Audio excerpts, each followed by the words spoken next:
everyone, or good evening, depending on where you are. Welcome to GW Institute for Korean Studies, or GWIX. I'm Won-ho Kim, Associate Director of GWIX. Thank you for joining our North Korea Economic Forum, NKEF, panel discussion, co-hosted with the Institute for Peace and Unification Studies at Seoul National University. For your information, we are providing a simultaneous interpretation service today. So if you look at the bottom of your screen, there is the interpretation icon, a globe-like icon at the far right. You can choose either Korean or English. With that, let me turn it over to Jisoo Kim, Director of GWIX, and Byung-hyun Kim, Director of the Institute for Peace and Unification Studies, for opening remarks. Jisoo? All right, thanks, Yono. Good morning, good afternoon, good evening, wherever you're joining our webinar today. We have audiences joining us this morning from all over the world. Thanks for your interest in our today's panel. Welcome to our North Korea's Economic Forum. As part of our policy program, this forum promotes discussions specifically focusing on North Korea's economy. Throughout the academic year, we host both closed-door meetings and public events like today's panel discussion. This forum is made possible by a generous grant provided by the KDI School of Public Policy and Management. I would like to first, our co-sponsor today, I would like to especially thank Director Byung-hyun Kim and the Institute for Peace and Unification Studies at Seoul National University. The Institute for Peace and Unification Studies is well known for its robust North Korea studies program, especially its annual survey of defectors on various topics. This is the first time that we have collaborated. I hope the two institutes can continue collaborating on various issues on the Korean Peninsula. I would also like to thank our distinguished speakers, US and Korean speakers. It's early morning here in the US and late in the evening for Korean speakers. I'm so grateful for their participation in today's panel discussion to share their thoughts on an important topic on North Korea's political economy under Kim Jong-un's regime. It's been a decade since Kim Jong-un ruled North Korea. We think it is timely to analyze the last 10 years of his rule, where it's headed, especially considering the changing dynamics surrounding the Korean Peninsula after the Beijing Olympics, which is taking place now, and the upcoming Korean presidential election on March 9th. I very much look forward to hearing insightful views today from our panelists. Thank you. I would like now to turn it over to Director Byung-hyun Kim. Hello, on behalf of the Institute for Peace and Unification Studies at Seoul National University, I would like to welcome all the participants for this webinar. I have long thought that the true understanding of North Korea's external policies is possible only when it is combined with that of internal politics and economy. I expect that today's webinar will provide a very good opportunity to better understanding on why North Korea has launched a series of missiles recently and what is prospectus of North Korea being denuclearized. In this regard, it is my great pleasure to have eminent panelists on North Korea's politics and economy. Through today's presentations and discussions, I hope we will be able to understand on North Korea and to find a better approach to dialogue with North Korea. I would like to give my warm thanks to Director Jisoo Kim and co-organizer Yeon-ho Kim. Without further ado, I would like to hand over to session one's moderator, Professor Yeon-ho Kim. Thank you. Thank you, Director Kim. With that, let me start the first panel on evaluating trends in North Korea's economy. We are fortunate to have 4 distinguished speakers for this panel. I wish I had enough time to introduce them in detail one by one, but since we don't have much time, I'm just going to briefly introduce them.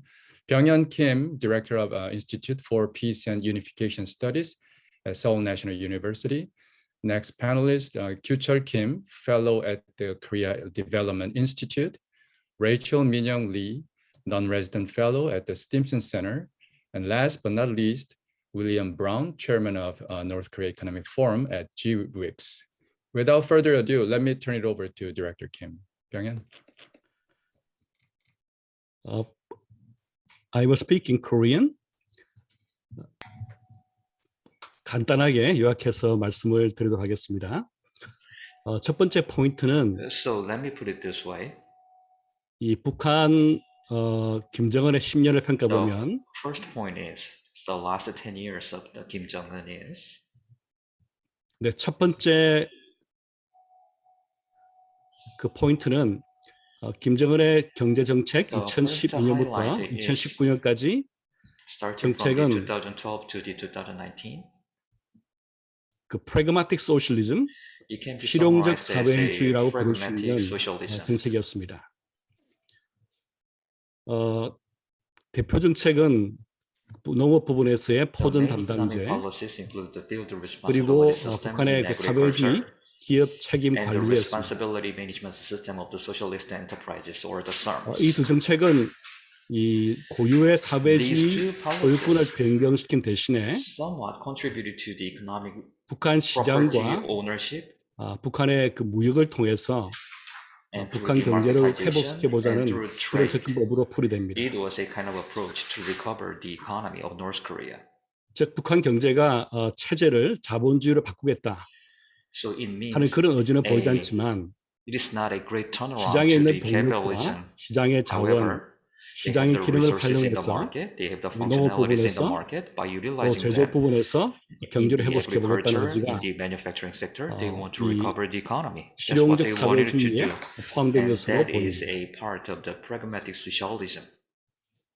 그래서 이 기간 동안에 특히 2012년부터 해서 Starting from 2016년까지는 2012 to the 북한 경제가 2019, 평균적으로 그 양의 the 성장한 것으로 North Korean 평가됩니다. economy made a positive growth. 하지만 이 정책은 2016년 이후에 However, after the year of the 2016, 유엔 안보리 제재가 들어가면서 after the UN sanction 큰 kick-started, 도전을 받습니다. this policy 유엔 faced 안보리 a 제재가 huge challenge.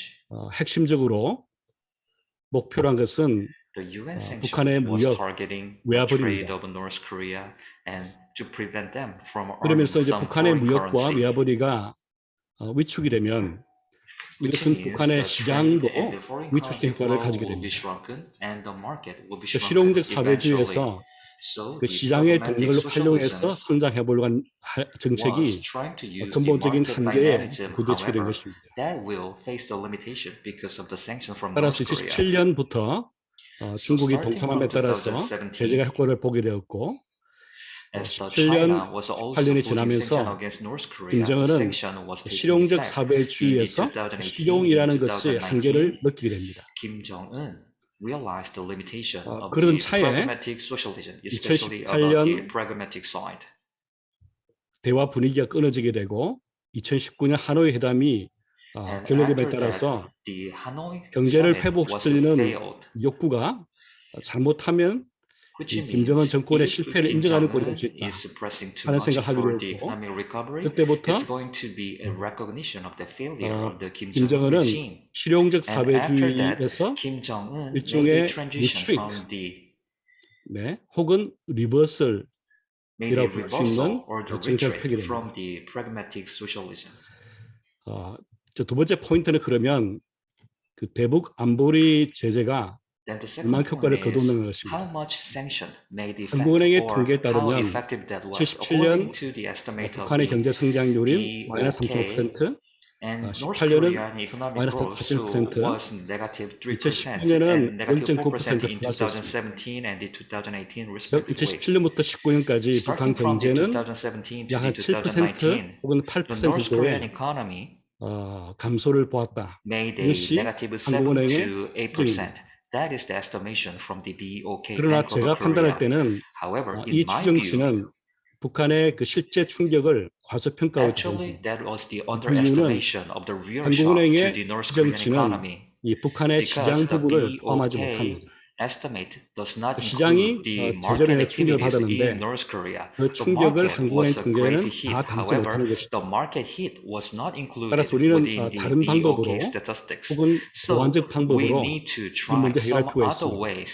to look at this. 제가 한 것은 What I did 탈북민, was 저희 to have 연구원이 a interview with 해년 the North 해마다 Korean defectors. 탈북민 조사를 하고 있는데 해마다 IPSU 100명 is 가량의 making a survey with the North Korean 직전에 북한을 defectors every 탈북해서 year, 한국에 and 정착한 we 분들, make an interview 다시 with around 말씀드리면 100 North Korean defectors 2018년에 who 조사를 left 하면 North Korea in 2017년에 the previous 북한을 year. 떠나서 When we 한국에 made the 오신 survey 분들이 in 2019, that means the defectors 이런 left 분들 한 North Korea in 1000명 정도 2018. 그동안 조사했는데 So we have 이 accumulated the 데이터를 interview 가지고 around 1,000 제가 defectors, and based 들어가기 on 전에 the 즉 data, 2014년 we were 5년 able to 6월까지 compare prior to 데이터를 the 보고 sanction and after 제재 the 이후에 sanction. We were able 2017, to 18, 19를 보면 compare the data set before and after the 북한 sanction. 주민의 가계 소득이 평균 The household income 25% of 감소한 North 것으로 Korea 나타납니다. dropped by 25% in average, 즉 북한 시장도 대부분 which 북한 주민이 means 시장 활동하고 있는데 the 그 North 시장 Korea 소득도 market 한 and the 25% market 감소한 것으로 income 나타납니다. is reduced by 그래서 25%. 코로나 바이러스가 효과를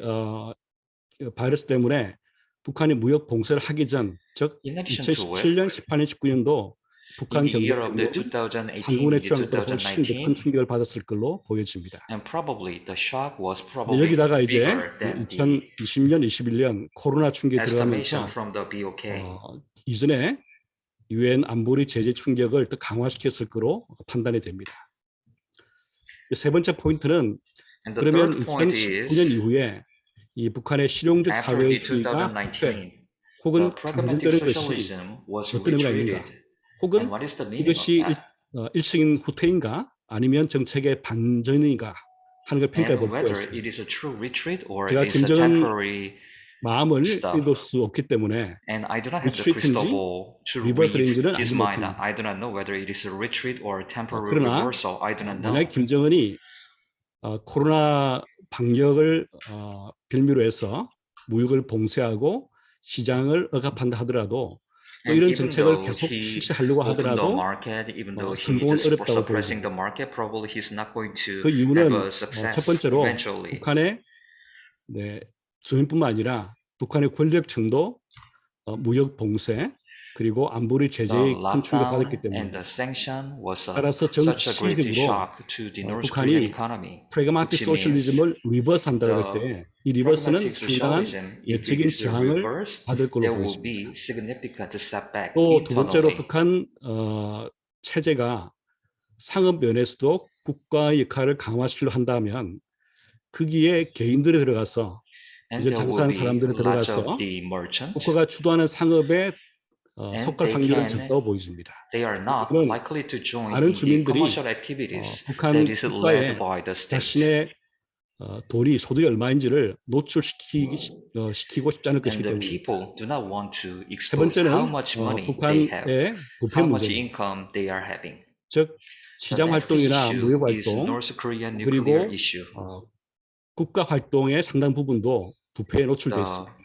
따라서 Many of the 북한 activities 정권이 are corrupted right now. 실용적 Even the 사회주의를 market 리버스해서 activities are corrupted. 전통적 If 사회주의로 there 간다 is a 그럴 때에 reversal from the 이것은 pragmatic socialism 북한 and if they 내부의 try to 부패 have the 문제의 traditional 측면에서 socialism, there 상당한 will be a 정도의 more and more 손실을 볼 corruption 거라고 issue, 보입니다. and they are going to 따라서 have lots of losses 이것이 eventually. 반전이든 혹은 후퇴든 간에 Whether that is a 결과적으로는 retreat or the 리버스보다는 reversal, what 위트리트 될 matters 가능성이 is 많다. it 이렇게 is highly 판단됩니다. likely to be a 이상입니다. retreat rather than the reversal. That's it from me. Thank you very much.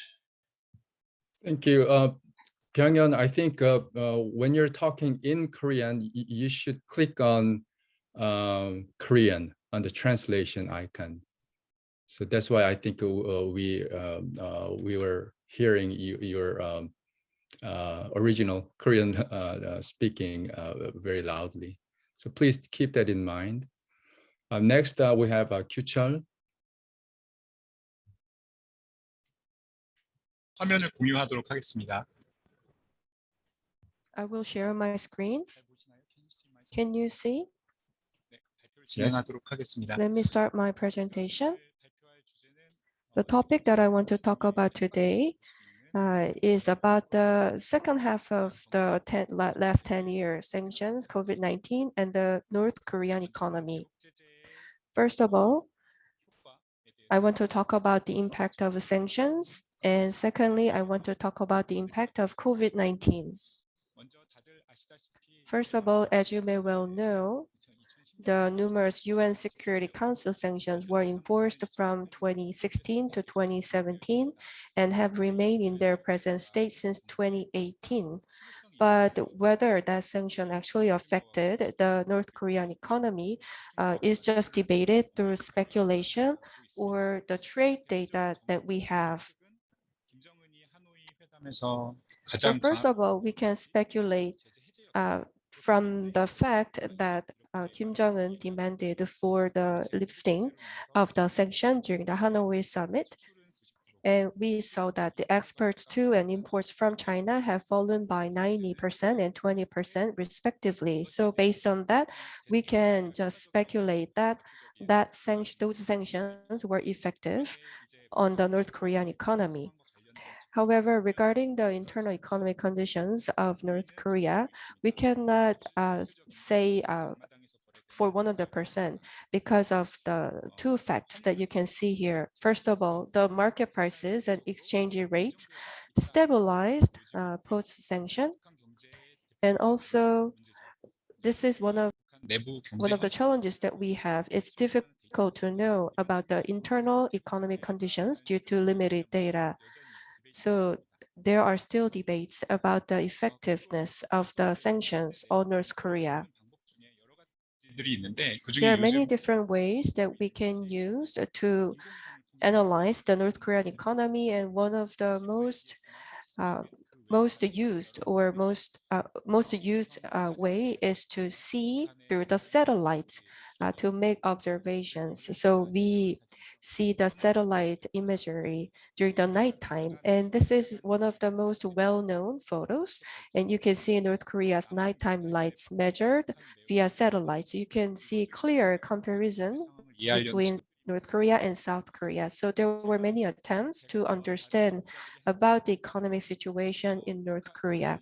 So this is the study that I was involved in, and you can see that we analyzed the impact of UN sanctions on the North Korean economy. So we explored we checked that a regional variation in exposure to trade sanctions exist, and we also track the changes, as you can see here. And then, as you can see, there were regions that were more affected, and then they saw the further decrease of the nighttime light, and we applied that to the economic model, and we found out that the sanctions reduced North Korean manufacturing output by 20%. And when it comes to the rice or oil prices that I mentioned before, well, they are really limited items, but I actually studied over 100 items to see how sanctions affected the market prices in North Korea. And then there were not much changes for some of the items, but you can see that there was a huge drop if these items were sanctioned. In 2018, from the first quarter, you see that the price went up really high for the export sanction part. So we can compare and study the company data, nighttime light, and market price data. And as a result, we could see that actually the sanctions impacted on the North Korean economy. And North Korea also started to be affected by COVID-19. And when it comes to sanctions, we can say that sanctions are gradual and predictable, and it faces outside pressure because they usually happen after a certain incident. But when it comes to pandemic, it was unpredictable. And it started from outside the region, but actually they just closed down the border, and they had to depend on self-containment. So as you all know, North Korea started to be affected by both the sanctions and pandemic at the same time. And I will skip the slide because of the time limit. And if there were no COVID-19, what would happen? And what would the North Korean trade be like without the pandemic? So that was our next question. And from 2018 to February 2020, we tracked the North Korea's monthly export and import to China. And you can see that the red one is import and the blue one is export. And from January 2018 until February 2020, they gradually increased, but they suddenly dropped after the breakout of COVID-19. I think the trend would just continue if there were no COVID-19. And then in order to earn foreign currency and to grow the economy, of course, the trade with China is really important for North Korea. So we analyzed that North Korea would need to find items to bypass sanctions for foreign currency earning. And from the China's perspective, trade with North Korea is also crucial for their local economy. So this slide explains about the features of North Korean trade and economy post-COVID-19. So North Korea actually has closed their border for almost 2 years, stronger than any other country around the world. So the economy that was impacted by sanction actually got worse because of COVID-19, and it became difficult to introduce capital goods such as machinery. So industrial activities actually became sluggish. And I'm sure that we will listen to more details about this. And I want to talk about the emphasis on self-reliance because they saw the drop in the import of final goods, but increase in the import of raw materials. For example, we can compare between the soybean oil and soybean, tire and rubber, and plastic goods and plastic materials. And all of the import of final goods actually dropped while import of raw materials increased in North Korea because they want to emphasize more on self-reliance after the breakout of COVID-19. So we could read that from the available data. So lastly, will North Korea, China trade resume soon? So I think this is the most important question that we need to explore. And most of people predict that if they open the border again, the trade conditions will improve. But the North Korea's quarantine stance is written, as you can see here. So in last November, they said that they will focus on control-oriented, but this year they said that they will move towards the advancement-oriented directions. So maybe they want to go into the direction like with COVID, just like other countries. So we need to find out whether their quarantine stance has changed or not. And for the first time in 2 years, they revived the trade in January 2022. So we also need to find out whether that is a start of eased border closures or maybe a special case for holidays like the birthday celebration of the chairman or others. And I believe that we need to also study the foreign currency reserve issue of North Korea as well. Once the COVID-19 situation is eased, we predict that North Korea will resume their trade activities. But because of the sanctions, 90% of the exports are banned and their import did not decrease that much. That means if they open again, even though they cannot export more, still they can import or they need to import to rebuild their economy. So in that case, there might be some issues regarding the trade deficit, for example.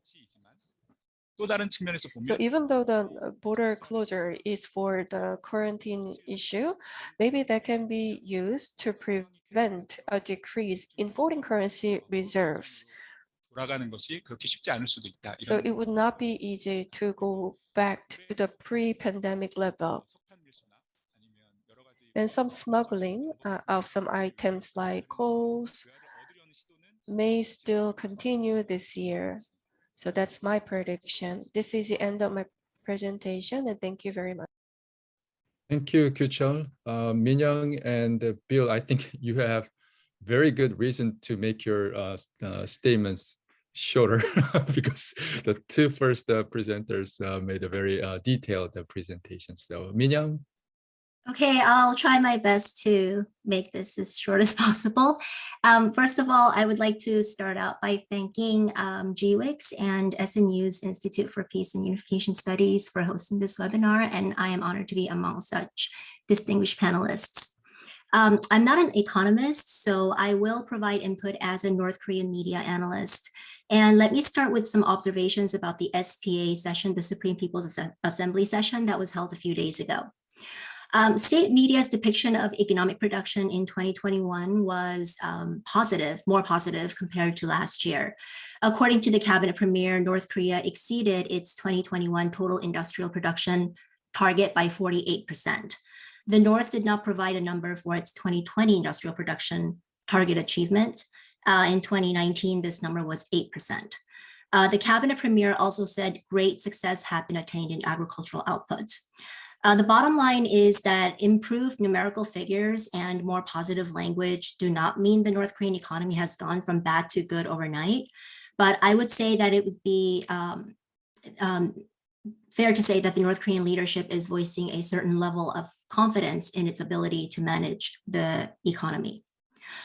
I think North Korea's resumption of missile tests in January begs the question of whether North Korea has shifted or is shifting to Pyeongchang.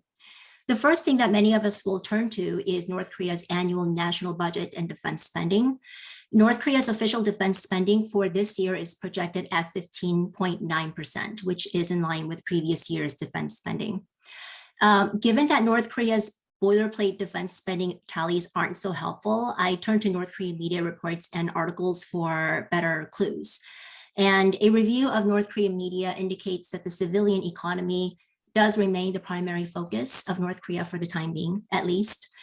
So for example, on January 28th, Rodong Sinmun, which is a party daily, reported on Kim's visit to a vegetable farm construction site on page 1, and his visit to a munitions factory on page 2, and his visit to and the report on weapons tests was pushed back to page 3. So looking at the sequence of the reporting, that shows you where North Korea's priorities lie, which is that the civilian economy is the focus for now, the top focus. In terms of the prospects for North Korea's reopening of borders, one striking aspect of North Korea's budget plan for this year is that it will increase its quarantine budget by 33.3% compared to last year, so that the country can transition to an advanced and people-oriented quarantine system, in quotes. North Korea in January reported that the country was shifting from control-based quarantine to advanced and people-oriented quarantine. And the increase in budget suggests the North is planning to import medical and quarantine-related equipment and supplies to prepare for eventual reopening of borders.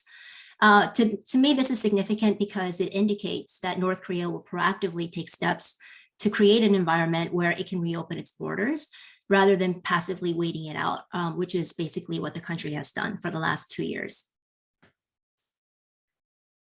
I would like to speak briefly about the status of Kim's economic reform-oriented measures. Following the 8th Party Congress in January 2021, there has been a lot of speculation about whether Kim's economic reform-oriented measures have been rolled back or stalled, or whether they remain in place. This is because Kim's report to the Party Congress included a number of formulations implying increased centralization, state unified guidance, and party leadership. North Korea clearly has shifted to stronger state and party control over the economy in the last year or so. But this seems aimed at continuing with its economic initiatives in a way that the regime can manage, rather than rolling back on reform. North Korea continues to publicly promote reform initiatives on the enterprise and agricultural fronts, and less publicly on the financial side. So for example, at cabinet meetings and the premier's field inspections, North Korean officials continue to refer to economic management methods, which are basically a code word for Kim's reform-oriented initiatives. In fact, according to an expanded plenary meeting of the cabinet held in late January, North Korea is still in the stages of researching, improving, and perfecting economic management methods. And the central component of Kim's key reform measures is providing greater incentives to workers and farmers by giving enterprises and farms greater latitude in planning, production, and management of resources and profits. This boils down to the fundamental question of finding the right balance between state and party control and individual economic units' freedom. And after 10 years of testing and implementing reform-oriented measures, North Korea still seems to be trying to find the right balance. Okay, thank you very much. Bill? Yes, thanks. And Yunho is right. The first three presenters covered a lot of detail, such the way I'd like to. I think I agree with all of them. I'd like to title my presentation, all of my presentations on North Korea, as Reform Then Open, Kebab. But the order to me is very important. And this may be controversial. A lot of people don't agree with me on this. Reform before you open. The outside world has tried to induce or even force opening on North Korea for 77 years. It's been a disastrous policy recognized, I think, even by Kim. With reform politically difficult, now he falls back on the old self-reliance. Attempts at partial reform, as Rachel was talking about, have led really to chaotic finance and a highly inefficient dual economy. That means there's two prices for everything in North Korea, and that just breeds corruption and it breeds inefficiency. Something holds them back. Now, bits of data may help us understand what his predicament is. Let me show, if I can here, a little bit of data on the exchange rate recently. Where did he go?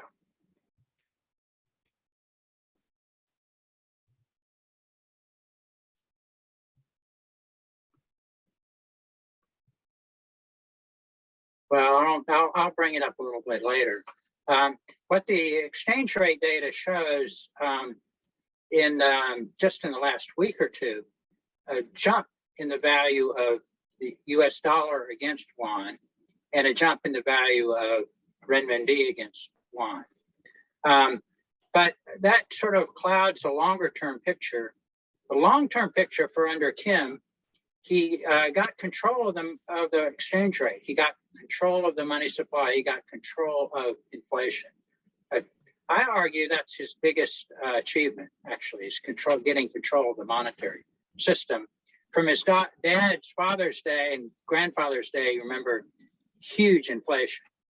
So this is a remarkable achievement that creates the prerequisite for good market reform. How did he do that? Well, I'm arguing, I don't have proof of it, but I argue that it's basically a very tight monetary fiscal policy. So he's not allowed the Bank of Chosun Bank to produce very much won or give credit to state agencies. So with no credit, no won produced, there's a shortage of won.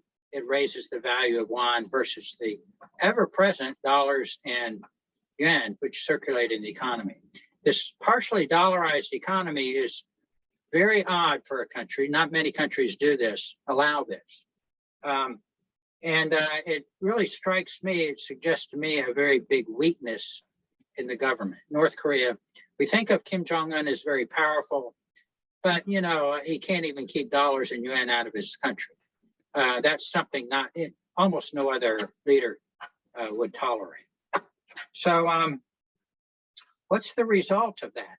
Well, the result of tight money, like anywhere else, I think North Korea is becoming much more like everywhere else. Tight monetary policy creates recession, basically. The one thing that's happened is this dollarization. So he's allowed almost free use of dollars and yuan. That's given the North Korean public, for the first time ever, a vehicle for savings, for some financial savings. The won was never a good savings vehicle. It disappeared. But the dollar and the renminbi are good savings vehicles. They don't, so people, I'm sure, in the last 10 years in North Korea are saving money for the first time ever. That saving impulse, of course, reduces demand and tends to push the economy into recession. The problem with it, but it does solve the inflation problem. The problem is the savings are held in hard currency and are not channeled into productive investments. That's because the banking system is so terrible. So I argue this tight policy is greatly affecting the state, the North Korean state. They can't lend money to their own agencies. They can't raise wages. They really need to raise state wages. You have a very weak wage system in the state system, which is millions of workers, and a very volatile situation in the private system. So it just breeds corruption and inefficiency.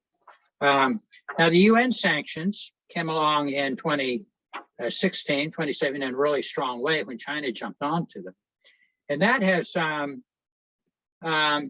since then, on top of this tight monetary policy, has pushed the economy even further into recession. So the way I argue it, and Byung-Yun has written extensively about this, all of y'all have, probably they're running, they probably run about a current account, neutral, because they don't have any capital account inflow. But beginning in with the sanctions, they start running a huge trade deficit. It's not counteracted by services and remittances inflows. So that probably led to a couple $2 billion outflow of dollars, probably on the private side. That huge trade deficit, current account balance deficit, about $1 billion a year, $2 billion a year, stopped on a dime in 2010 with the pandemic closure. I think it's a remarkable coincidence. I'm not doubting that the North Koreans are afraid of the virus, but it was very lucky for them to stop the imports. Stopping the imports stopped the outflow of money. But that sort of pushes us to today, where we see this uptick in this talk and maybe a little bit of trade beginning with China. So now we see immediately an uptick in the about a 20% upturn in the yuan and the dollar versus won immediately within about a week. Now, maybe related to the missile launches as well, but I suspect it's because the traders are realizing that trade is going to start happening again. It has to start happening because they need the imports, and they don't really have the exports, so they're expecting another outflow. So the won starts to fall. This sort of shows you the conundrum that Kim faces and his people face. They if they open the borders now, they're going to lose their dollars, and the won is going to be in big trouble. So obviously, what is needed is tremendous change in their banking system. Now, Rachel has written extensively on the banking law of 2015, or the letter that Kim Jong-un. I think we need to pay a lot of attention to that, because I think they are actually changing their banking system a little bit more like the Chinese with some commercial banks, something well worth watching. But they still don't have decent property rights. And as long as they don't have good property rights, the savings will not flow, the private savings will not flow into investment, and they won't get any growth out of it. So the easy solution for me, not for them, would be to privatize, start selling their state assets. They own the dadgum country, right? They can peel off a lot of assets and earn money back in for the state, use that money to raise wages and to allow the private sector to take on much more of the investment role. That's a lot of this may be happening. I think actually a lot is happening, but not fast enough. So right now, I think they have a fear of panic. They don't have a panic, but they have a fear of panic, financial panic, that is constraining their policy greatly. That's all I have to say now. Thank you, Bill. I think thanks to each panelist's expertise, we just covered Kim Jong-un's economy, how he managed the North Korean economy in a very comprehensive way. And my big question to all the panelists, you can add whatever question you have, but how Kim Jong-un, from his point of view, would define reform and what he did, especially over the past couple of years during the pandemic, whether it was consistent from his point of view or a kind of a brief hiccup in the long term. And how would the U.S.-China strategic rivalry would impact on his view again of reforming the North Korean economy? That's my big question I would like to throw to all the panelists. But whatever question, comments you have, please go ahead. We're going to have around 7-minute roundtable discussion before we move on to Q&A. So whoever wants to speak first, just let me know. Ms. Bill.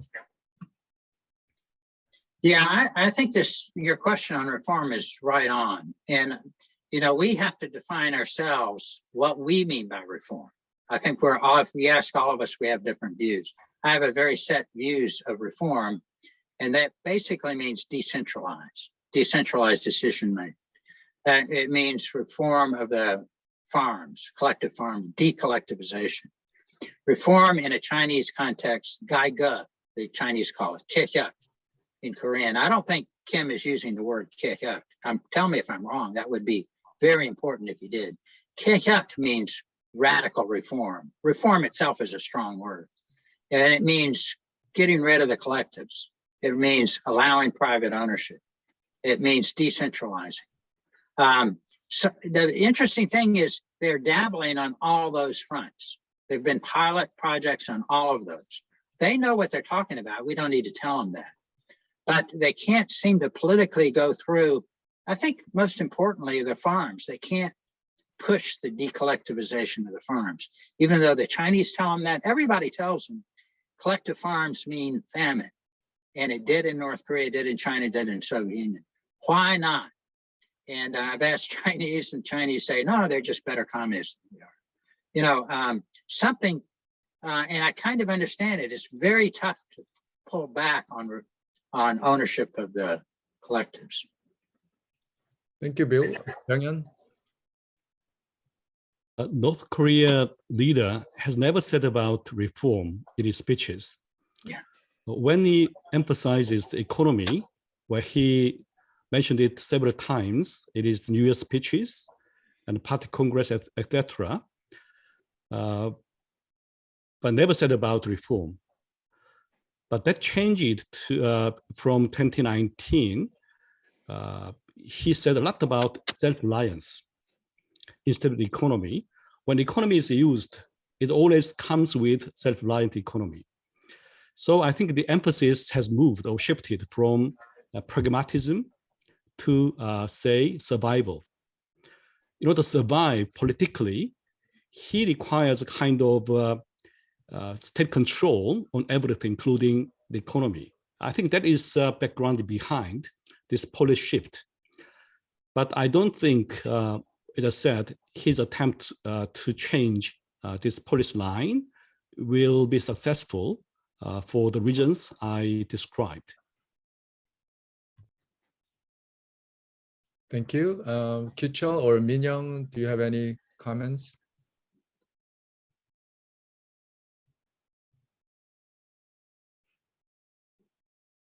I think one thing that we need to remember about Kim Jong-un's reform measures or reform-oriented measures is that he never, from the beginning, he never meant to give fully, like completely free reins to the lower level units.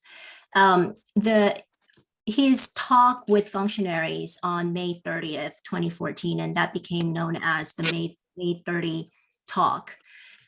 He laid out 3 grand principles for economic management methods of our style, which is again, code language for reform.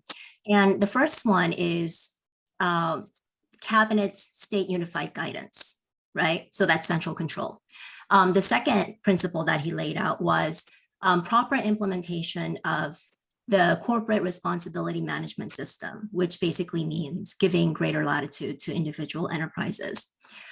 He said proper implementation of the corporate responsibility management system within the parameters of the socialist economy. So again, there's that, qualification. And thirdly, he talked about doing all of this under the party's leadership. So that's something that I think we need to remember. And a lot of the analysis that I have read about North Korea and the state of North Korea's reform is, the language about the state's unified guidance, party leadership, all of that somehow gets translated into North Korea maybe walking away from reform or stalling on reform. I think that's something that we need to maybe remember, as we look back on Kim Jong-un's May 30 comment talk with the functionaries, is that state unified guidance, party leadership, both of those elements have always been an integral part of Kim Jong-un's reform-oriented measures. Thank you. Kuchol, do you have any final word? 저는 뭐 지금까지 앞에서 세 분께서 다 말씀 So 잘 all of the 3 speakers have shared good opinions. So rather than talking about the reform, I want to talk about the 4 steps that the region must go through to grow the economy. So their willingness and their execution, and then the background to execute it, and then whether we can actually view the results with the data. So we need to go through those 4 steps. When it comes to the willingness, we can see and check all the data like the newspaper, and then about execution, and then the background. Well, we need to still speculate because we just need to speculate. So even though they have the willingness, in order to maximize the agricultural output, they need the fertilizers, for example, and good weather is also necessary. So there are many elements they need, but still there are many conditions that have not been well prepared in North Korea yet. And because of the sanctions, the background was not given to them to make a reform or make a growth. So maybe I think that is why maybe there was a kind of step back when it comes to willingness as well. Thank you.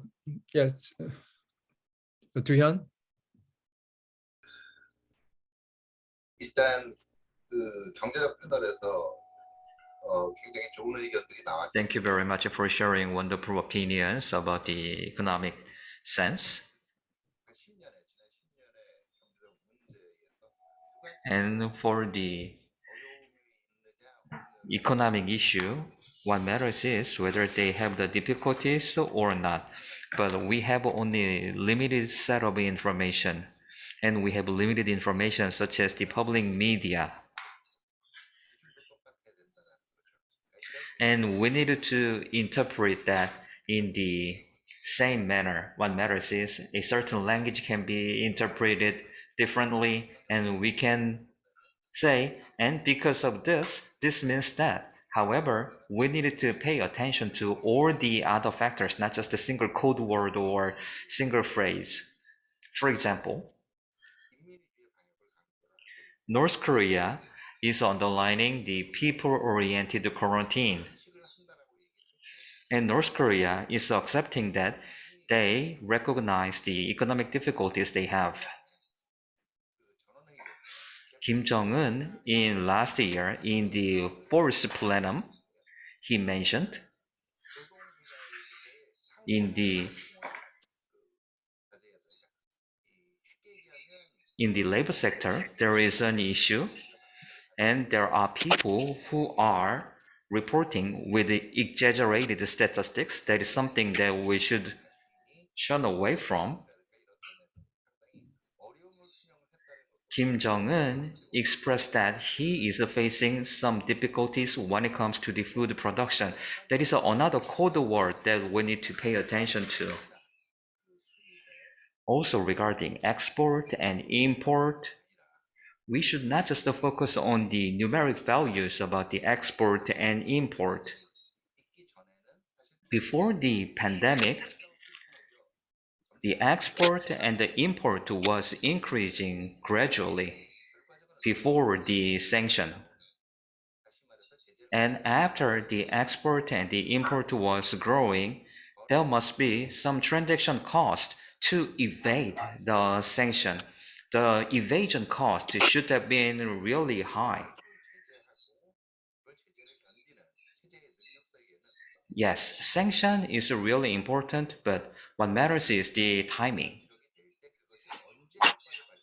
We need to clearly see when the sanction will actually take the effect, because it's going to take some time for us to actually see the effect coming from the sanction. Last but not least, what I want to tell you is,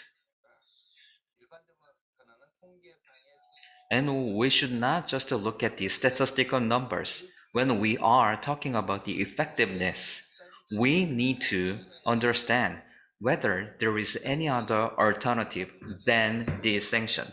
There can be some military sanctions, for example, just like the US did to many other countries. And there can be another option, like military strikes, just like the US did the Saddam Hussein.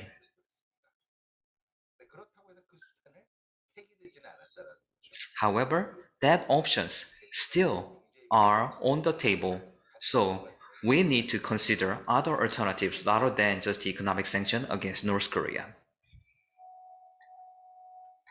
Thank you, Duyan. We have a little 네, bit less than 감사합니다. 10 minutes for Q&A, but fortunately, a couple of questions have been answered already. Thank you, Min-young. And I think a couple of questions have been answered while we are doing roundtable discussions. So let me just save some questions for the next session directly related to North Korean politics, and pick a couple of questions about economy. So I have a question from Jung-no. How do you think that the resumption of freight train operation between North Korea and China will lead to the resumption of people-to-people exchanges after the Beijing Olympics as we approach big holidays in North Korea? So who will be willing to answer the questions? Yeah, Pyongyang, go ahead. I think it depends on the COVID-19 situations. When the COVID-19 situations continue, I think it's difficult to lead to people to exchange.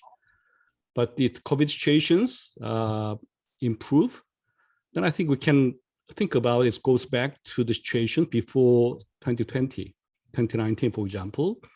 And China will send tourists to North Korea. North Korea is able to collect some foreign currencies thanks to that. And this kind of thing depends upon COVID-19 situations.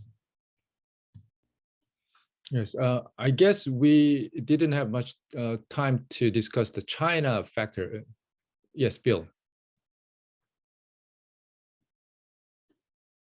I have one question for Rachel, and for actually probably for everybody in the next panel.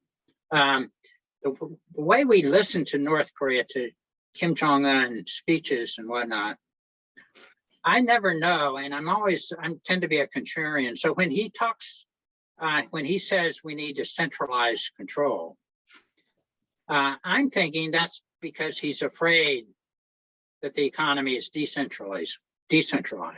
In other words, he's reacting to a force that he's not able to control. So he's trying to centralize in the face of massive decentralization. So what if you're not careful, but listening to him, you would think, oh, they're centralizing. But no, maybe it's quite the opposite. Maybe it's they're decentralizing and he's fighting a losing battle. How do you, political analyst or propaganda analyst, try to deal with that? I'm completely unable to deal with that.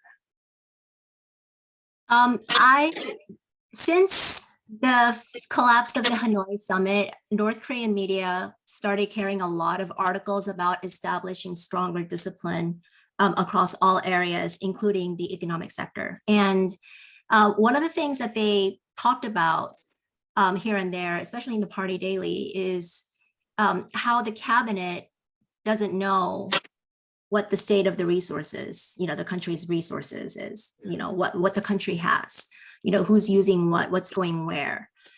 So I think at some point, as North Korea started rolling out, its reformist measures, started giving more freedom to lower level units, individual economic units, things started to spiral out of control from Kim's perspective. And he felt the need to rein things in and make it easier to take back some of the control, and place that under the cabinet so that they can have a better sort of perspective of what's going on economically and have better control. That's the way I've read, North Korean literature on that topic. Thank you, Min-young. Let me pick one more question. It's from Sean Lee. So Sean's question is basically about the upcoming South Korean presidential election in March. So depending on the results of the presidential election, do we see any chances of changing inter-Korean relations or the situation of the North Korean economy?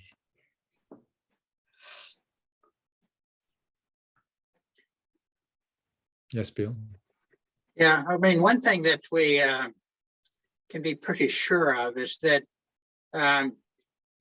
with all the missile launches and all this talk of re-centralization, it sort of undercuts the ability of anybody in South Korea for launching out and engaging with the North.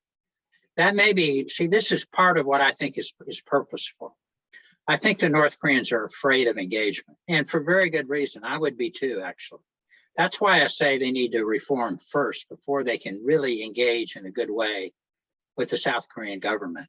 And I think the South Korean government, either party is well aware of that. So I think everybody wants to engage. We all want. I'd love to engage with North Korea, but they simply are in a position where they can't right now. And I think because of this chaotic finance is the way I would put it. It's sort of the incipient capitalism that they can't stop. So they're in a big North Koreans are in a big predicament. And our side, the Southern side, US side, European side, all have to acknowledge that and not try to push them too hard. On the opening side, we should be pushing them real hard on the reform side. Thank you, Bill. With that, let me conclude the first session. We have great questions for the second session, and some questions that we were not able to cover. I think the next moderator will be able to cover that. So let me turn it over to our second session moderator, Pyongyang. Thank you. Second session, we'll be looking at North Korea's internal politics. And we have 4 renowned experts on this North Korea's politics. The order of the presentation is as follows. Ken comes first, followed by Do-Hyun Cha and Jung-Chul Lee, and finally, Sumi Terry. Okay, each panelist will have 5 to 7 minutes, and we have some discussions. And we had spent a lot of time on economic action, and we have some big questions and good questions in this session as well. So I tried to collect questions from the first session and second one to ask the panelists to answer if I can. Okay, Ken, would you? Yes, thanks. This has been a great session so far, and with all the experts here today, I'm thinking, I'm going to learn a lot, especially about the economy, but also about politics as well. So let me get into my discussion here. I've been asked to talk about power consolidation in North Korea. And I would say one of the things the Pyongyang watching community struggles with is understanding the dynamics and milestones within the North Korean leadership. There are any number of explanations for what we are seeing, and this is part of the problem. This is particularly true when we see events tied directly to the Supreme Leader himself. For example, if there's a guidance inspection, is this a sign of a shifting in policy, or is this just a guidance inspection? If there's a retrospective on the era of this Kim or that Kim on television, what does that mean? What does the timing have to do with it? Or there's something, or something as momentous as power consolidation. Is he his own man? Does he have boundaries or full power to do whatever he wants? And so these are kind of questions that we're always asking. We struggle to interpret what is going on inside North Korea. We interpret these signs through our own ideological lenses. Whether you're on the right or the left, you're going to have a particular opinion about what that means in terms of what's going on inside North Korea, especially around the issue of reform. So today I would like to talk about power consolidation in North Korea. Is Kim Jong-un his own man calling the shots, or is he controlled by a wider leadership with powerful interests? I would argue that the answer is more complex than answering this simple question. I have no doubt that Kim Jong-un is the supreme leader and the ultimate decision maker within North Korea. There's just too much evidence that points in this direction. We have a whole narrative about how he consolidated his power beginning in 2012, going after elements of the high command, purging elements, and then of course 2013, things that get accelerated with the purging of Chang Son-taek, and the fact that he's able to pull that off really kind of shows a lot about his deftness at playing politics within North Korea. And then of course later on with the assassination of his half-brother Kim Jong-nam. So North Korea, we need to understand, is not a system that responds well to multiple centers of power. It is a sarong-based system. And if Kim Jong-un were a puppet or someone who's beholden to other powers inside the regime, we would have expected to see something very different than what we're seeing. The regime would have stagnated as power struggles erupted around beyond his control. We saw this in the 2013 timeframe, which I think probably accelerated his reasoning about going after his uncle, who was playing politics behind the scenes. We are beginning to see, and we would also have seen little or no movement within bringing in a new generation of leaders who owed their loyalty to Kim Jong-un.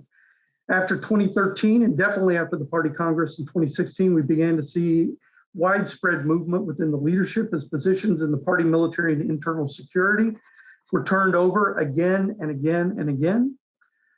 A new generation of leaders, many of whom we have not seen before, came to the foreground. This is what consolidation process looks like.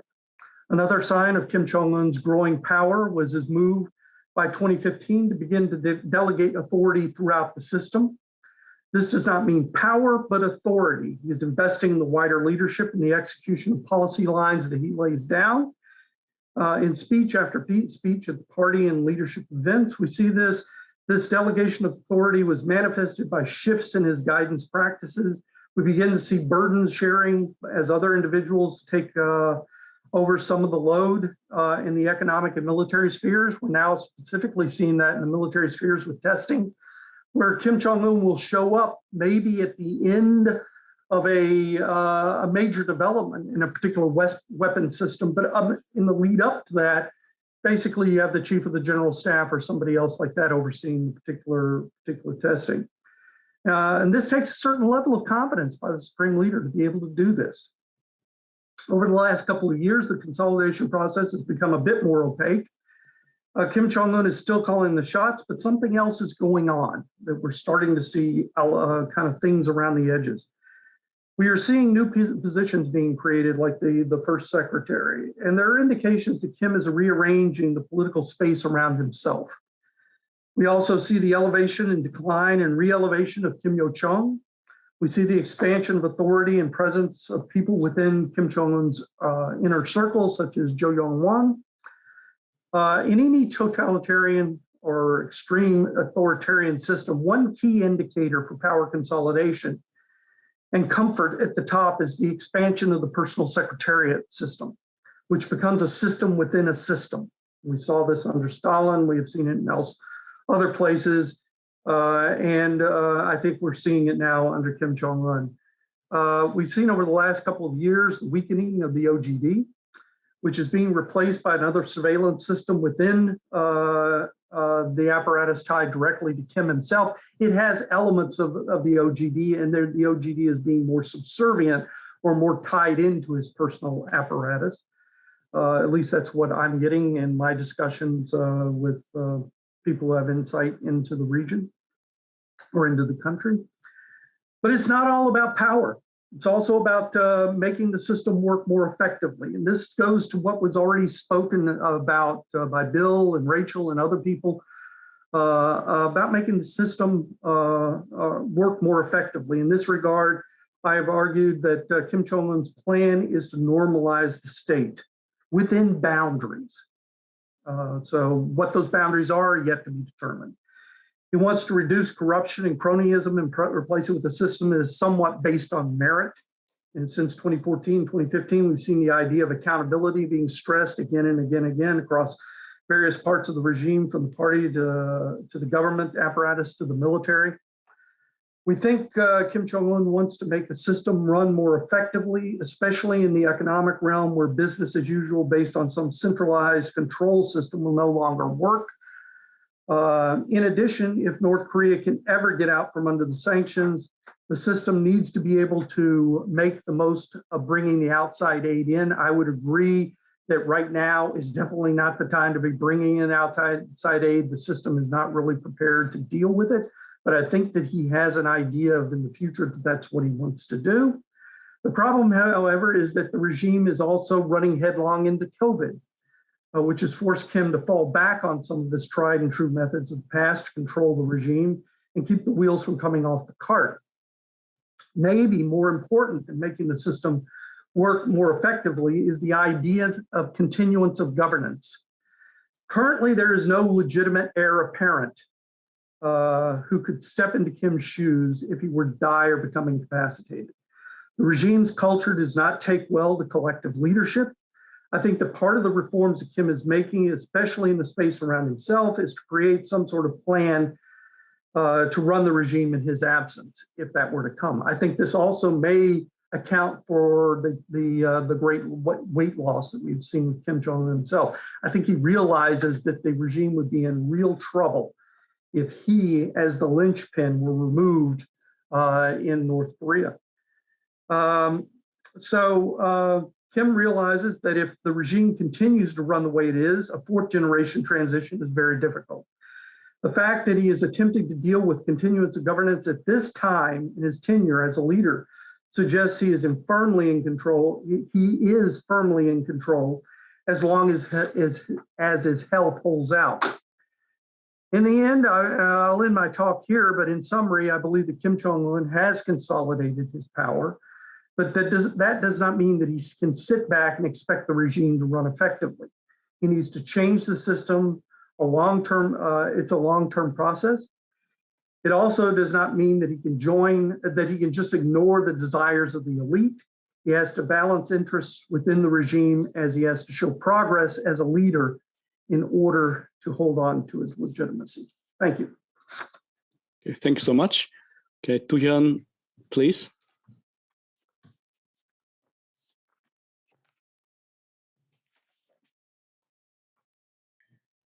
Dr. Chai, you are muted.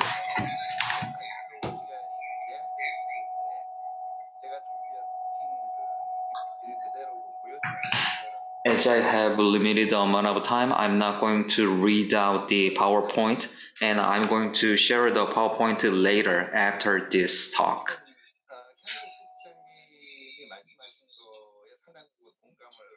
I do agree with Mr. Ken Goss said, and there are some overlap part, and I'm going to exclude the overlapping part. For the last 10 years, the Kim Jong-un regime is 10 years old, and every people want to lead a healthier life. The health condition of North Korea is not likely to be critically ill. It is not likely. However, there are some harmful factors to health of North Korea. For example, there can be stroke, or you can have some chronic illnesses. However, you cannot expect that coming. However, there are many harmful factors that can deteriorate your health condition. If you cannot overcome that harmful factors in the mid and the long term, your health will become bad, which means it's going to be bad for North Korea for the last 10 years. Kim Jong-un, as a supreme leader, wanted to sustain the regime and the system, and there are lots of persistency factors. He wanted to strengthen that factors that can be helpful to sustain the regime, and he has made lots of efforts. The first example is, of course, we are talking about centralization and decentralization, but the political system of North Korea is not changed, which means the one who can become the supreme leader should be the Baekdu blood or the Kim family. That is the foundation of the legitimacy. Supreme leader has the power, and there are ruling coalition people, and North Korea has made lots of efforts to build the ruling coalition, kind of the ally. North Korea is now opening up the market a little bit, which means they want to have the ruling coalition with the people who have lots of the money. North Korea is opening the market. It is not the profit just for the Kim Jong-un. It is giving the profit to the members of the ruling coalition. That kind of profit sharing was a kind of the mechanism to strengthen his power in North Korea. The socialist diplomatic measures are really unique. That diplomatic measures are some positive factors for North Korean regime. In the Cold War era, it is more like you become either friend or enemy. That was in the past. However, right now, it's different. And if there is a socialist country which is at risk, then that means that you need to give some help to your socialist neighbor. For example, as you can see the relation between China and North Korea, that is a kind of the socialist ally among the neighboring countries. There are some negative economic factors. However, North Korean people have experience of overcoming arduous march. They have experience of the bad economic situation. It was a kind of the vaccination for the bad economic condition because they have experience in it.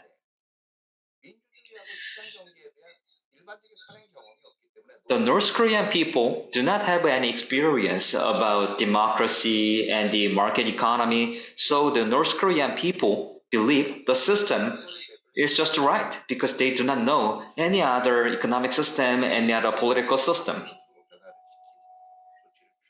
And the military first policy has become a part or the mechanism of the party. In addition, the supreme leader has a great suppression mechanism. They have a centralized control, and the suppression mechanism is working fine in North Korea. Of course, there were ups and downs during the last 10 years. Let's take an example of the 2016. There was a seventh party Congress. The governance system was changed.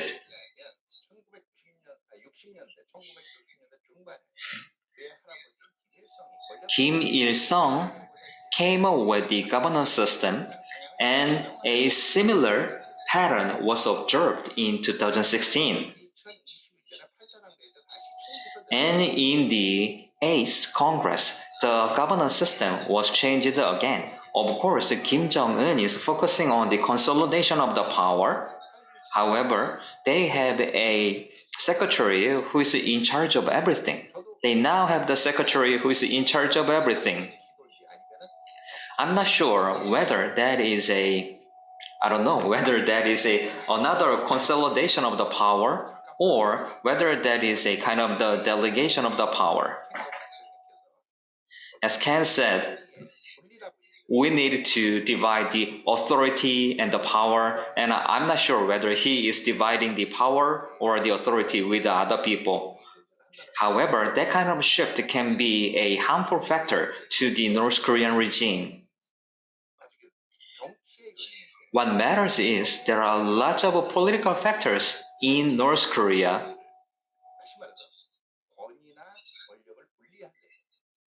They want to separate authority from the power, and they want to create a new governance system. To do that, Kim Jong-un should have his doctrine or his principle, but he is still borrowing the legacy of Kim Jong-il and Kim Il-sung. That's the homework given to Kim Jong-un. Currently, they are going through the pandemic. They are currently going under the economic sanction. What matters is how much demarketization they will make, or how much decentralization or centralization they are going to make. That's a critical decision. How much foreign currency they are going to keep. That's really important decision factors. There has been a honeymoon between the Kim Jong-un and the ruling coalition. However, there are some negative factors that can break down that cozy relations between Kim Jong-un and the ruling coalition. In the 1980s, the political socialization was started, which means almost every people, those who are in their 20s and the 30s, know about the political socialization.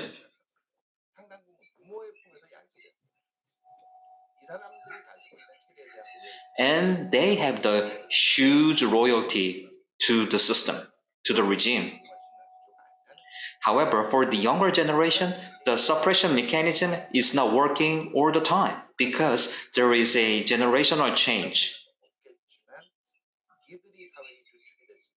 And when the younger generation, when they become the mainstream, maybe the centralized suppression might not be working just as in the past. And the fourth factor I want to comment on is there are some abnormality about the suppression mechanism. North Korea is now underlining this suppression, which means the existing system is not working. That is why they are underlining centralization and suppression again. In the past, they have the power mechanism and they have the strong suppression mechanism against the citizens. And they have the General Political Bureau, and the Political Bureau was really good at controlling the citizens. However, probably there will be some people who are going out of the control of the Kim Jong-un, probably.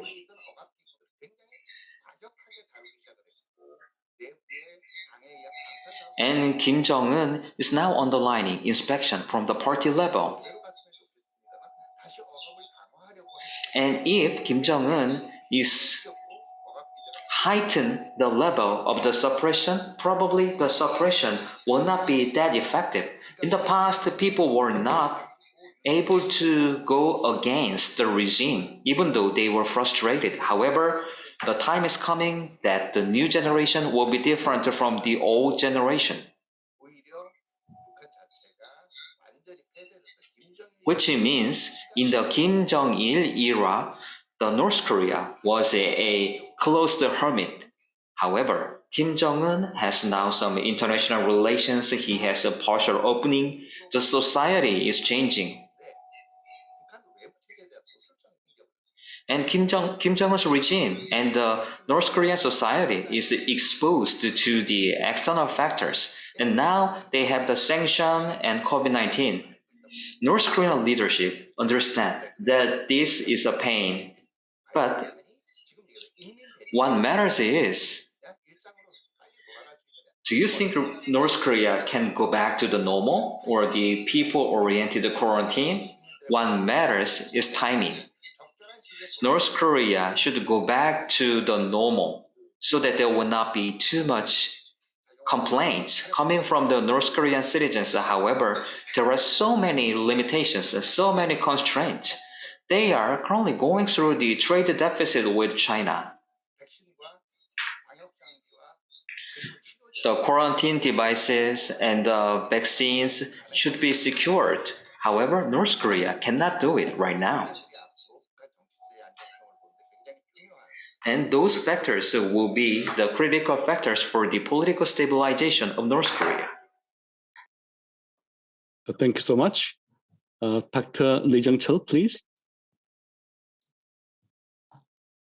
네, 이정철입니다. Hello, I'm Lee Jung-cheol. As we don't have much time, I will try to finish my presentation within 7 minutes. The title is 군복 입은 당.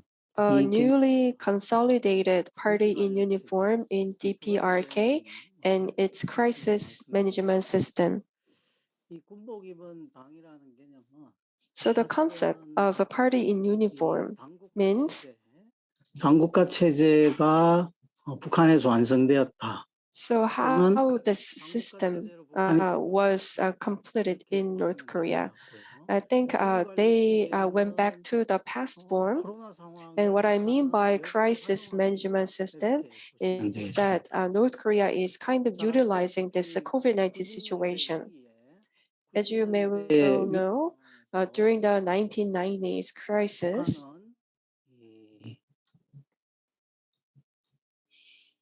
North Korea went through the arduous march, and as the result, they went into the militarism and military-first politics. And then this result was maintained for the next 20 years. And after the Kim Jong-un regime came in, it seems like he has strategically prepared to eliminate this military-first politics. So the party is now fully controlling the region. But when it comes to Cuba, which experienced similar challenges, you can see that they went to the Cuban junta system. So when these two countries went through different similar challenges, the results were different. So in Cuba, the militarism was still important in that country. 펄뮤트와 리오그란드의 논문을 한번 참고해 보시면. So please refer to the paper that I stated in this paper. So I'll skip this one. In January last year, there was the 8th Party Congress, and many new rules were shared during the Congress. And then one of the biggest changes was to see that all these military-first politics or military-first related terminologies were removed, and they introduced people-first politics. So Kim Il-sungism and Kim Jong-ilism were also introduced during the Congress. That means in this 8th Party Congress, big ideologic and political changes were introduced in North Korea. 사실 2012년에 김정은이 이런 연설을 했습니다. So there was a speech done by Kim in April 2012. The soldiers acquired a taste for money too much. While the party provides them with guns and bullets, the soldiers should be ready to fight against GIs. So we can see that the military first has been expunged from the Workers' Party rules. And we saw that it was revised in 2021. 8년, 9년 뒤 당대회, 8차 당대회에서 김정은은 성군 정치를 about 8 or 9 years in the 8th Party Congress, we can say that Kim successfully expunged this military first. And I want to share 5 conclusions, as you can see here. First of all, 방식은 극장국가 체제다. So theater state politics is important under Kim, and they want to. He wants to secure his leadership through theater state politics. And then there were many symbols and meanings used to keep this. For example, 백두 bloodline and white horseback riding. 백마 타는 상징. 그리고 견장 정치, 군인들의 as well as equivalent politics. 군인들을 길들이는 이 견장 정치를 통해서 So through these 3 elements and symbols, he tried to secure the leadership and control the military. And second point is about the decision-making process. So leading and guiding were very highlighted under Kim. So from leading and guiding to leading by party organization. So he changed the expression, and he stated this in this 8th Congress. So under Kim's regime, we always say that Kim Jong-un is always in the meeting. So people usually say that he's always there in the plenary meetings and in the meetings of committees and etc. So Kim Jong-un is always in a meeting. So these images and messages are delivered from what he has been doing in the past few years. So in this way, we can say that he tried to show this and he institutionalized this. And then thirdly, about the party and military relations. So not the check and balance, but actually he moved on to check and check. So check again and again and again. So that's the step that Kim has been putting on. So WPK Central Committee is over the Central Military Commission. And there is a new organization called Military Government Guidance Department, and that controls the military. And then the Organization and Guidance Department also controls the military and General Political Bureau of the KPA. So all of these 3 departments, organizations are controlling together. As you may well know, there was the National Defense Commission, but it has been replaced by the new commission. So continuously, you see that there are continued check under this military government guidance department. So it means very much to us. So there were many missiles that were launched this year, as well as SLBM. So the party made decisions on these launches and testing, we can say. So it was decided by the party. So we must keep our eyes on this point, this important point. My last point is crisis management system and new security concept. And Kim Jong-un is well utilizing the current situation. And then there is contradiction between these two aspects. And then through this outbreak of COVID-19, Kim Jong-un and North Korea is taking its own style method for the disaster relief. So this is how he is strengthening his mechanism. The last point is, I believe that the Kim Jong-un regime is showing strategic ambiguity. One of the points that we must keep our eyes on is that he said that our arch-enemy is the war itself, not South Korea, the US, or any other specific state or forces.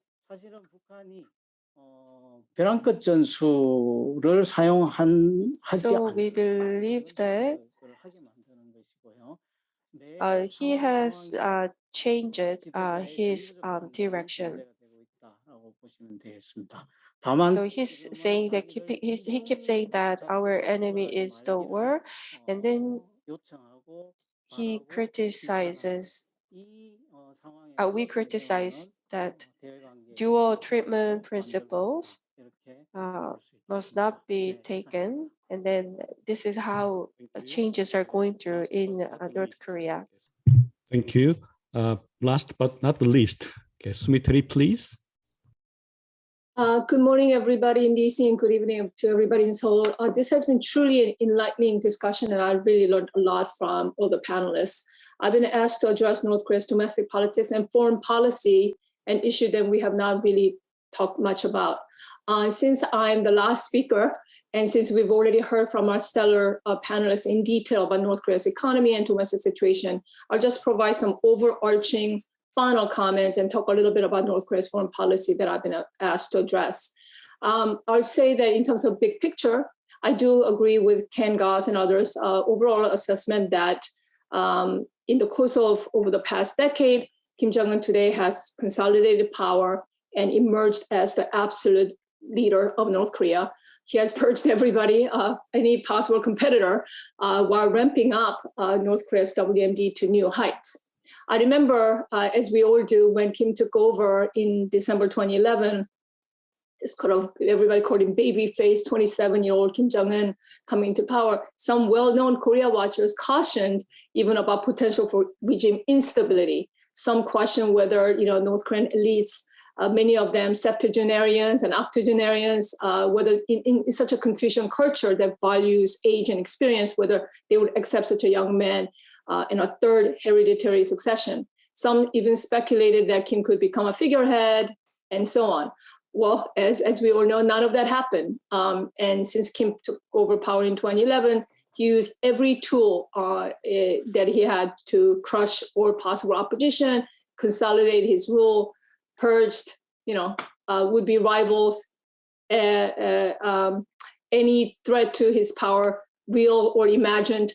I think he personally that he has turned out to be even more ruthless than his father and grandfather, Chang Sung-taek, Kim Jong-nam, many, many others. Kim displayed some interest in revving up this calcified economy, as we all heard throughout the first panel. Under Kim Jong-un's auspices, Kim pursued, as Professor Kim Jong-un said, pragmatic socialism policy, at least until 2019. We saw some economic growth. He tried to convey this message that North Koreans could have both guns and butter, or guns and rice, I suppose, for North Korea. But even with various economic reform-oriented initiatives that Rachel talked about, or partial reform that Bill Brown talked about, the bottom line is, rather than genuinely today, right, rather than genuinely opening up to the outside world or attempting to implement the kind of market reforms that Deng Xiaoping pioneered in China, Kim, nonetheless, the reality is that he also is further tightening security. He's not opened up, and Dr. Cha talked about Kim's suppression methods, which indicate, That may be true, that maybe that's an indication that the existing system is not working. But whether that's true or not, the fact is that he has stepped up the repression. He has, for example, his efforts to stop refugees from leaving the country became even more draconian than under his father and grandfather, right? He has stepped up crackdown of traders illegally, smuggling in this micro storage SD cards, USB drives, these Notels, and so on. Those are these little DVD players that's a combination of notebooks and televisions. And while tightening this whole information blockade, he also enhanced efforts to guard against ideological corruption. I don't know if this is true, but I've read one article talking about how he ordered high schools across the country to teach a new course that's 81 hours long, devoted to his teachings. So this goes on internally. And meanwhile, in external relations, Kim's relationship with the outside world have been, as much as we want to say differently because of this whole Trump era of symmetry, still more or less the same playbook pioneered by his father and grandfather, sort of mixing these provocations and diplomatic outreach to South Korea, Japan, South Korea and US to not really to Japan, at least under Kim Jong-un, to keep them apart. Kim accelerated, no question, that North Korea's, accelerated North Korea's development of nuclear weapons and ballistic missiles delivery systems.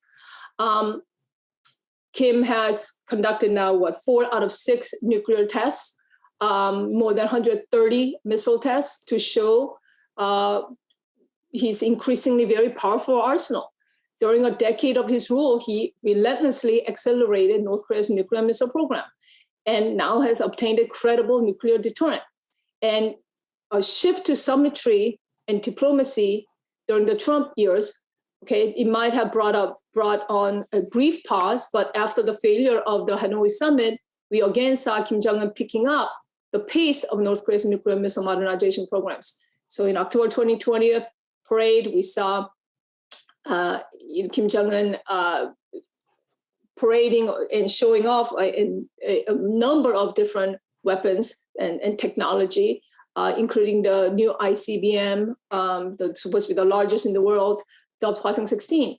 And in the past year, as we've all seen, North Korea tested now submarine-launched ballistic missile, a train-mounted ballistic missile, new surface-to-air defense missile system, long-range cruise missile, 3 hypersonic missile tests, and most recently, we just saw North Korea launching a 7th missile in 26 days, an intermediate-range ballistic missile, Hwasong-12.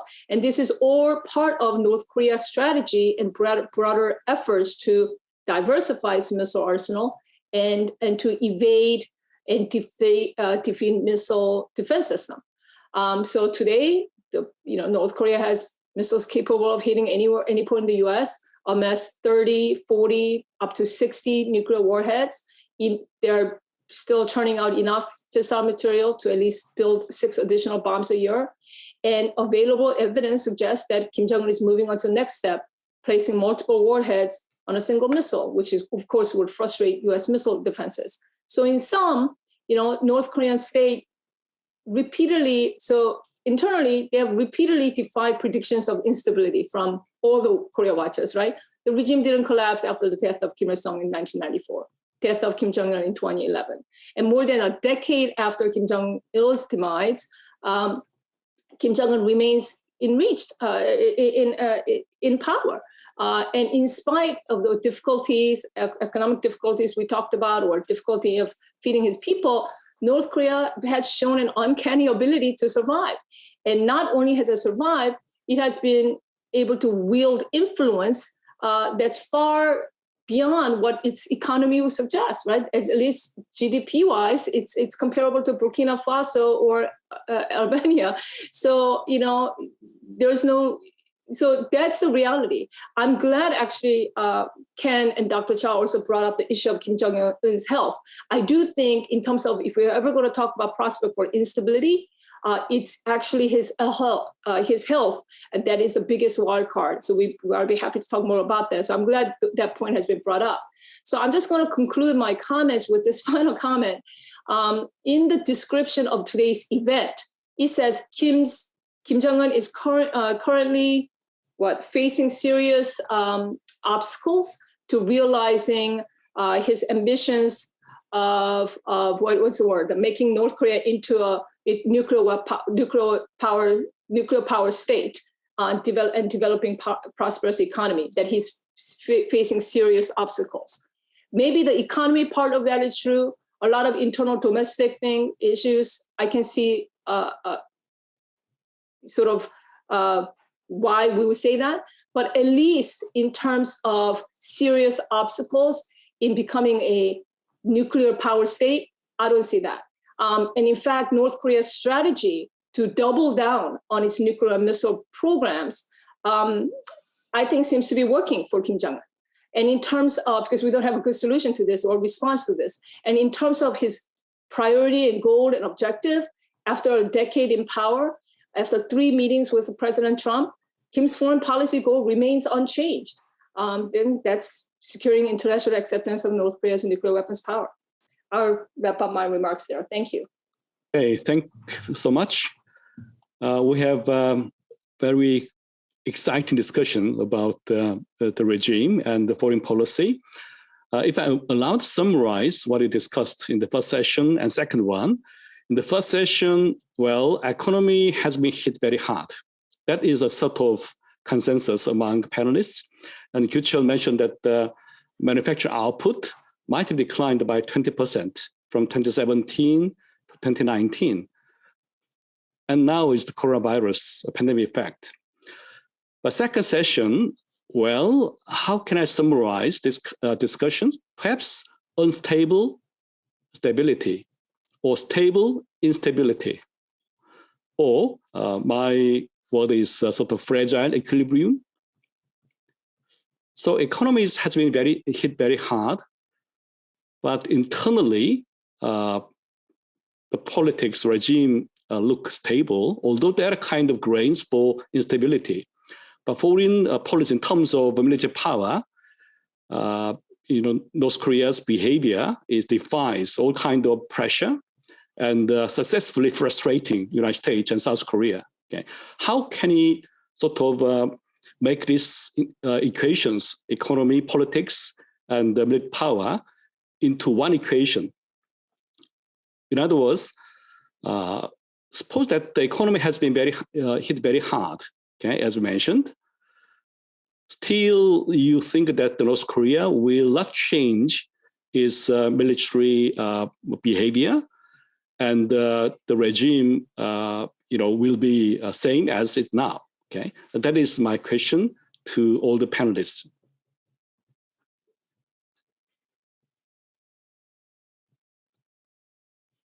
So you're asking whether these economic difficulties will change Kim Jong-un's foreign policy, national security calculations. That's right. That's right. Yeah. I don't think it will.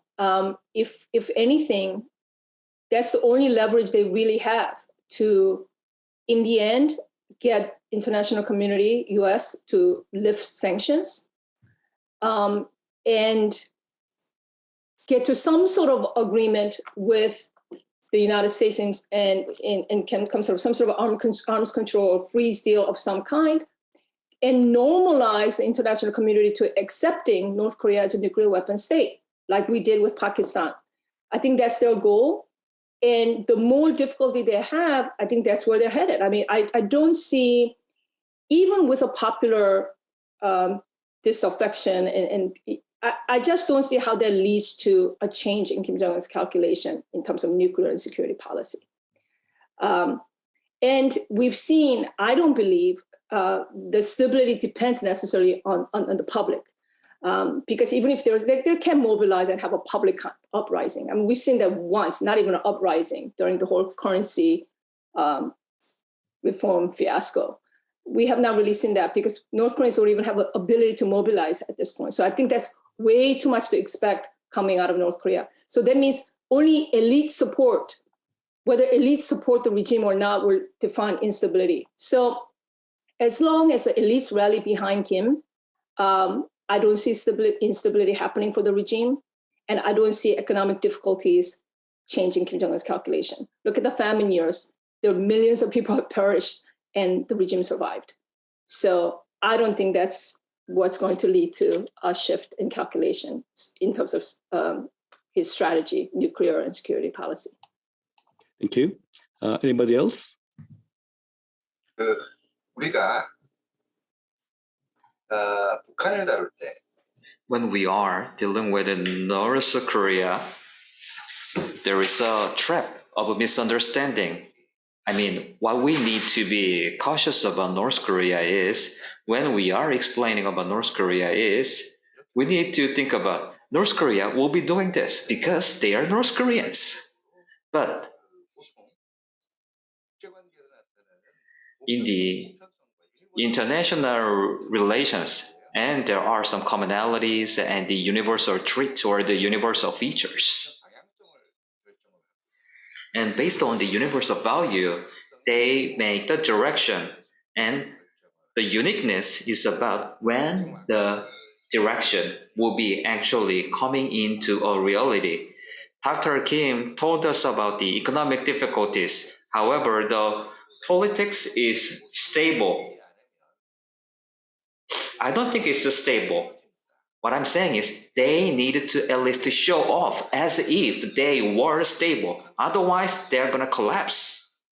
North Korea has only limited access to the information. And actually, for that kind of society, we cannot see some tangible changes in that kind of society very quickly. Let's turn back the time to the 1990s. Let's say what happened in the Soviet Union and the Eastern Europe. That was something unexpected. And we are simply explaining retrospectively. The history context is different in North Korea, and they are not going to follow the path of the Soviet Union or the Eastern Europe. However, there are many factors, economic factors, social factors, and economic and the social factors can be also applied to North Korea. So, of course, North Korea will not change their position simply because of the economic factors only, because the North Korean regime is focusing more on the regime and its administration. So, political factors and the political purpose is more important than the economic factors. So the economic factor alone will not change the attitude or the mindset of North Korea. If the economic difficulty triggers some value change or the political change, especially among the elite in North Korea, then there can be changes. That's something that we need to be careful about. We cannot see the prescription for North Korea right now, and North Korea seems to be stable. That does not mean our current prescription against North Korea might be okay in the future. We might be wrong.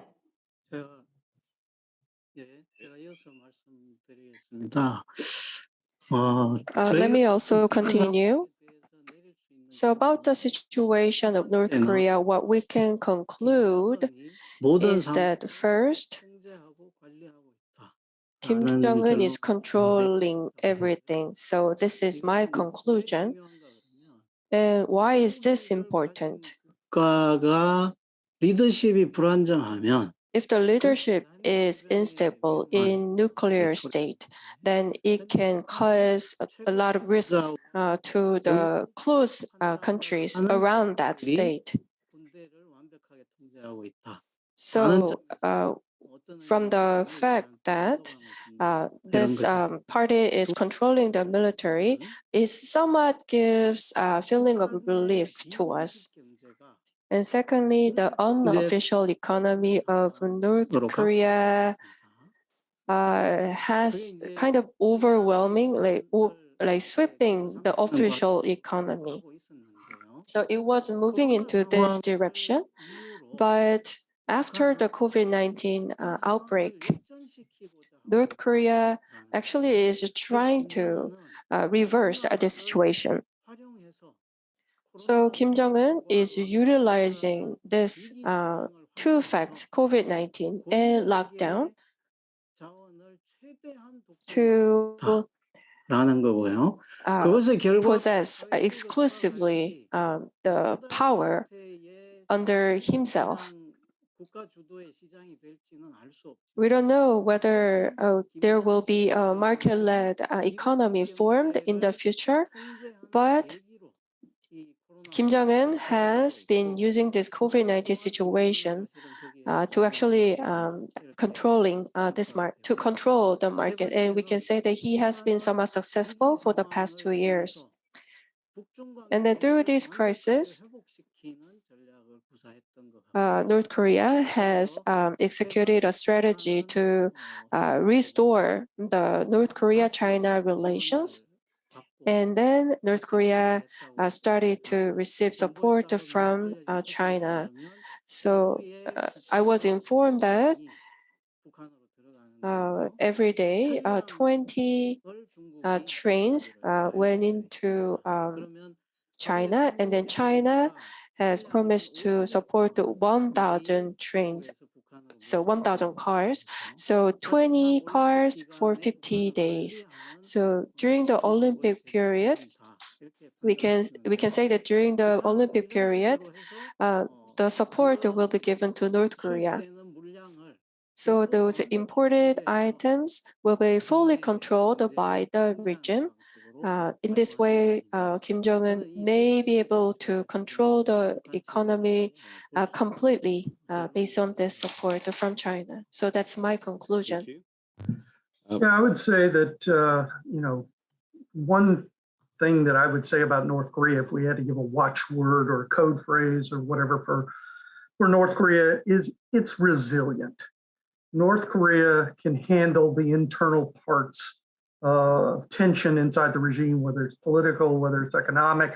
They can handle that. They've got mechanisms in place to be able to sustain themselves through this period. The question is whether you're going to be able to move the needle on their nuclear or missile program or anything like that is going to be the external stimuli.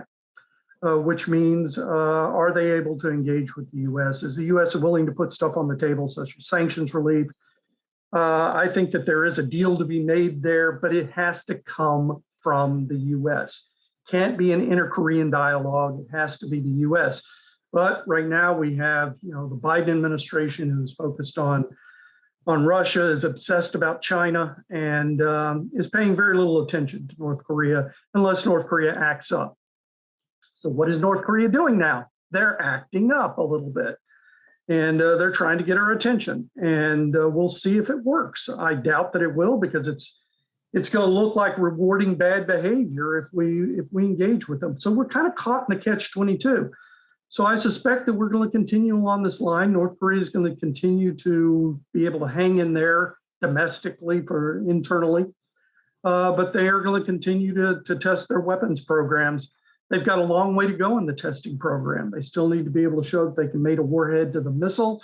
They actually need to show us they have warheads. I mean, we think they have warheads based on what they've reprocessed. They have to show that they have a reentry capability. There are a lot of things that they have to show in order to demonstrate a full-up capability. And Kim is, as he has said, he is not willing to ignore the nuclear program, because that's the one thing right now that conveys legitimacy upon him, because the economy certainly ain't working. But that's where he wants his legacy, is on the economy. But he's not able to get that fixed yet. So I think we're going to be kind of muddling through for the next few years, and North Korea will do what it does. Just hope, the one hope that we have to hold on to. The one thing as a North Korea watcher, to me, that keeps me up at night is not his nuclear program. It's his health. And as Sue said, as others have said, if he dies, everything is on the table at that point. Things get very scary very quick, because we just don't know what might follow something like that. It might work its way out. It might not. So, that's kind of where we're stuck right now. Okay, thank you so much. Panelists covered some questions already. I would like to pick up some questions. There are some questions about the possible scenarios In other words, what roles will lie ahead of Kim Jong-un? And there are some questions about the effectiveness sanctions. So together with these effective sanctions, perhaps panelists can mention briefly about what will be our approach, what should be our approach. Can let discussion naturally to this kind of questions. What kind of policies should the United States have to take from now on? That is the question. I read several questions and can take any question you like, and please answer very briefly. 정철, please. 네. 먼저 제재 문제부터 답을 드리면요. So first, I want to answer the sanction issue. From my perspective, Professor Daniel Dreneser in the Foreign Affairs explained about the Biden administration's policy. 현재 미국은 대외 정책에서 생선 말고는 다른 So 조치를 other than sanctions, can they do something on North Korea? So we can just ask this question because what we are seeing is a sanction, and sanction is all we see these days. And then China recently stated about their stance about the sanction. They said that we need to minimize the effect of a sanction. So that speech was not made solely about North Korea, but just a normal concept that China has regarding sanction. So if UN Security Council will use sanction to manage, we believe that it will not be easy. It will be difficult in the future, and we can predict that from the statement of China. And then it's a kind of warning from China too, for the sake of stability in the global community. So the traditional way to suppress a certain country or party by using sanction would not be easy in the future. So that's my interpretation. And one of the previous questions was about the all of the economic changes will bring changes to the coast, and I think that is accurate and correct. So the policy changes in North Korea are bringing some new changes as well.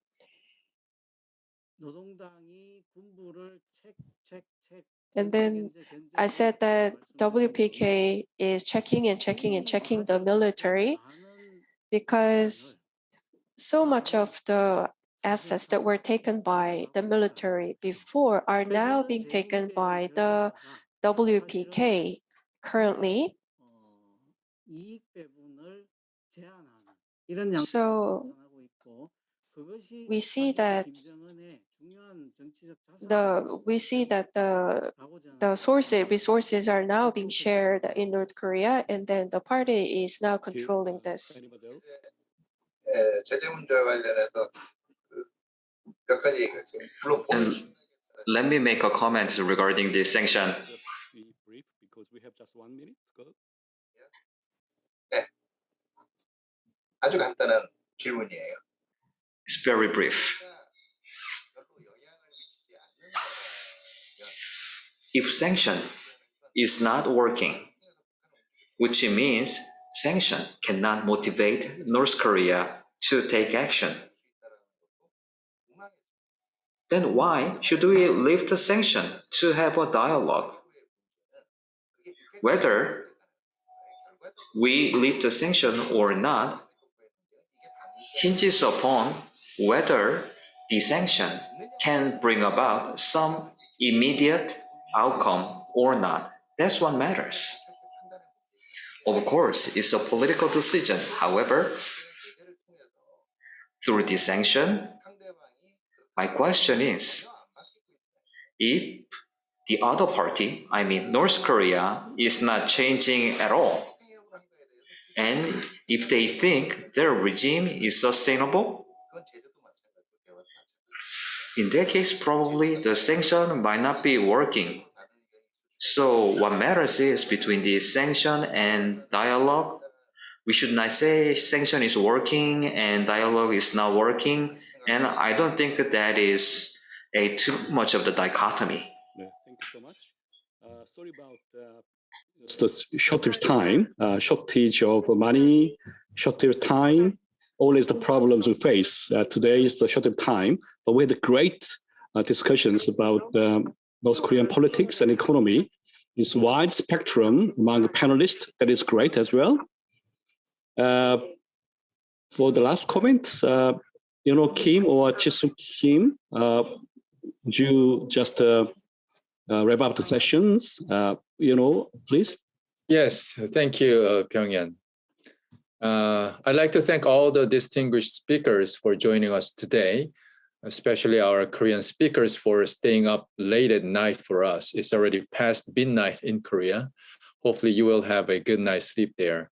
And I'd also like to thank our GWIX team for putting this together and the simultaneous interpreters for their excellent service. And of course, thank you all for joining us. Now, with that, let me conclude today's webinar. Stay safe and healthy. Thank you.